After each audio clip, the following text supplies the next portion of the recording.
एबे मु तुम मानक जनइबी गोटे बिग अपडेट +2 एग्जाम विषय मु जानी तुम मैंने चातक भाया अपेक्षा कर सुप्रीमकोर्ट कौन राय देला एग्जाम हेब कि नहीं बारंबार मोबाइल भी चेक करूथुबो न्यूज केतेबेले आसीबो एग्जाम अबाउट रे एटा देख कही live update CBSE live update SC ask centre CBSE ICSE to give good reason if they decide to conduct the exam तुमको मु सकाळे कही कि आज सुप्रीम कोर्ट शुणाणी हम एग्जाम हम कि नहीं से विषय रे सुप्रीम कोर्ट शुणाणी करेंगे तो कही कौन देख central board of secondary education CBSE is expected to announce its final decision on pending CBSE class 12 board exam 2021 by June 1. The case or appeal in Supreme Court seeking cancellation of the exams would be heard on June 3, 2021. Would the exam be cancelled or would the board go ahead with its formula of a truncated examination? Check latest news and live update here.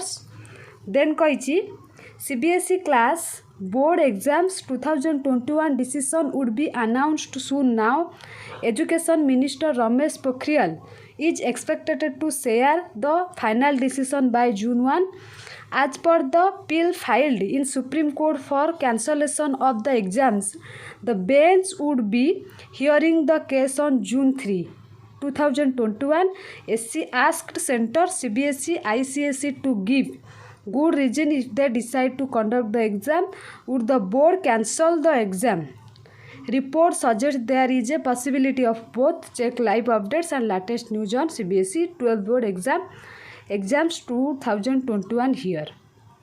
Again से तुमको द्वंद्व रखिले पुणी कहते 2 दिन पर जनइबे ताने जून 3 रे तुमको से जनइबे एग्जाम कैंसल करेंगे ना करेंगे ठीक अच्छे कारण तुम सरकार तो बारंबार डेली गोटे गोटे कथा कहते केबे कहते तो MCQ एग्जाम हम केबे कहते 4टा सब्जेक्ट हम केतेबेले कहते ऑनलाइन एग्जाम हम तो प्रत्येक दिन किसी ना कि शुणा मिलूँ भगवान को जना कौ दिन फाइनल डिसीजन आसीबो तुम मैंने भी से मुक्ति पाइब एग्जाम पाइका प्रिपेयर हो पार किसी पिला माइंड रे अच्छी जब एग्जाम कैंसल होमें कहीं पढ़ू यही सब द्वंद्व तुम मैंने गति करुच मु बुझीपारुछि बस ये थिला लाइव अपडेट तुम मानक मु सब चेष्टा करुछि अति शीघ्र फास्ट न्यूज जणाइवाई ये थिला आजिर न्यूज देखा जाऊ जून 3 रे जनाउछंती कि नहीं तो कौन हम।